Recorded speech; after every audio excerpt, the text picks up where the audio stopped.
Hi guys, आज की video में हम बात करने वाले हैं चैप्टर 5 के एग्जाम्पल नंबर 12 की। तो चलिए आइए क्वेश्चन स्टार्ट करते हैं। If the sum of the first 14 terms of an A P is 1050, इसमें हमसे ये कह रहा है कि पहले 14 टर्म्स का जो सम है वो हमें कितना दे रखा है, 1050 दे रखा है। And it's first term is 10। First term को हम ए से डिनोट करते हैं, तो ए की वैल्यू हमें कितनी दे रखी है, 10 दे रखी है। Find the 20th term, it means कि हमें A20 की वैल्यू फाइंड आउट करनी है। तो चलिए आइए क्वेश्चन को स्टार्ट करते हैं। सबसे पहले हमें ए की रिक्वायरमेंट होती है। आप देख सकते हैं फर्स्ट टर्म हमें दे रखा है। फर्स्ट टर्म का मतलब होता है ए, जो कि हमें दे रखा है। उसके बाद हम देख लेते हैं और क्या दे रखा है हमें। सम ऑफ फर्स्ट 14 टर्म्स का वैल्यू दे रखी है यहाँ पे, तो वो भी लिख लेते हैं भाई। कितना दे रखा है, 1050 यहाँ पे दे रखा है। उसके बाद हमें यहाँ पे देख सकते हैं एन की वैल्यू भी यहाँ से मिल गई, क्योंकि यहाँ पे एस एन होता है और एन की वैल्यू यहाँ पे ऑलरेडी हमें 14 दे रखा है। तो मैं यहाँ पे 14 लिख लेता हूँ। और देख लेते हैं हमें क्या निकालना है, A20 निकालना है। A20 यहाँ पे निकालना है। तो चलिए आइए इसको करते हैं। अब हम क्या करेंगे, सबसे पहले यहाँ पे देख सकते हैं S14 हमें दिया हुआ है 1050। तो हम यहाँ पे SN का फॉर्मूला यूज करेंगे। SN का क्या फॉर्मूला होता है, SN n/2 2a plus n-1d। ये फॉर्मूले का हम यूज करेंगे, ठीक है गाइज। अब आप देख सकते हैं कि SN की वैल्यू हमें कितनी दे रखी है, यहाँ पे दे रखा है 1050। एन की वैल्यू कितनी है, यहाँ पे एन की वैल्यू है हमारे पास 14। ठीक है गाइज, कंफ्यूज नहीं होना है बिल्कुल भी। 2 ए की वैल्यू कितनी है, यहाँ पे 10 है। तो मैं यहाँ पे 10 मल्टीप्लाई में है ये ए, तो इसलिए मैंने मल्टीप्लाई में यहाँ पे लिख दिया। एन की वैल्यू मैंने बता दिया था भाई 14 है, -1। डी की वैल्यू हमें नहीं पता है, तो डी की वैल्यू मैं नॉर्मल डी लिख देता हूँ। अब आगे चलते हैं। ये 14 7 टाइम्स पे कैंसिल हो जाएगा। अब अगले स्टेप में हम क्या करेंगे, अगले स्टेप में ये 7 क्या है, इन सब के साथ मल्टीप्लाई में यहाँ पे बिग ब्रैकेट से। तो अब क्या करेंगे, 7 को जब लेफ्ट में ले आएंगे तो ये क्या हो जाएगा, 1050 से क्या हो जाएगा, डिवाइड हो जाएगा। कितनी बार पे हो जाएगा, ये हो जाएगा लगभग, देख लेते हैं।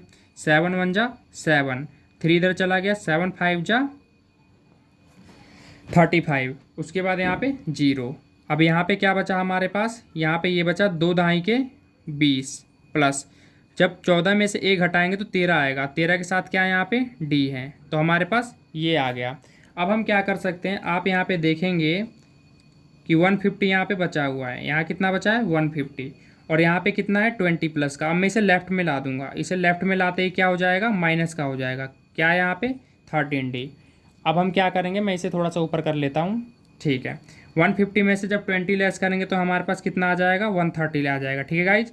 अब आप यहाँ पे देख सकते हैं कि जो 13 है, ठीक है, इस 13 इसके साथ क्या है, डी के साथ मल्टीप्लाई में। अब मैं इसे लेफ्ट में ला दूंगा, तो ये लेफ्ट में लाते क्या हो जाएगा, 13 से डिवाइड हो जाएगा, ठीक है गाइज। अब देख सकते हैं कि 130 13 से कितने टाइम्स पे कैंसिल हो जाएगा, ये देख लेते हैं भाई, 10 टाइम्स पे कैंसिल हो रहा है। तो डी की वैल्यू हमें यहाँ पे मिल गई, कितनी आ गई डी की वैल्यू, यहाँ से हमें डी की वैल्यू 10 मिल गई है, ठीक है गाइज। अब हमें निकालना क्या है वो देख लेते हैं। वो अब हमें निकालना है, यहाँ पे डी की वैल्यू निकल गई है। अब हमें A20 निकालना है, ठीक है गाइज। तो यहाँ नीचे तो स्पेस नहीं है, मैं साइड में कर देता हूँ। अब A20 निकालने के लिए क्या करेंगे, मैंने आपको एक शॉर्ट फार्मूला बताया था कि कभी भी हमें A20 कुछ भी दे दे यहाँ पे, तो उससे एक कम करके डी से मल्टीप्लाई कर देते हैं। जैसे अभी बताता हूँ, A प्लस, यहाँ पे A20 की वैल्यू निकालनी है, तो 20 में एक लेस कर देंगे, कितना आ जाएगा 19, और डी के साथ ये मल्टीप्लाई हो जाता है, ठीक है। आगे चलते हैं।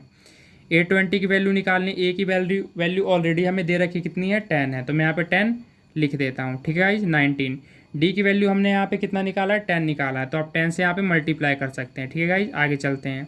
यहाँ पे आ जाएगा 10, 19 को जब 10 से मल्टीप्लाई करेंगे तो कितना आ जाएगा 190।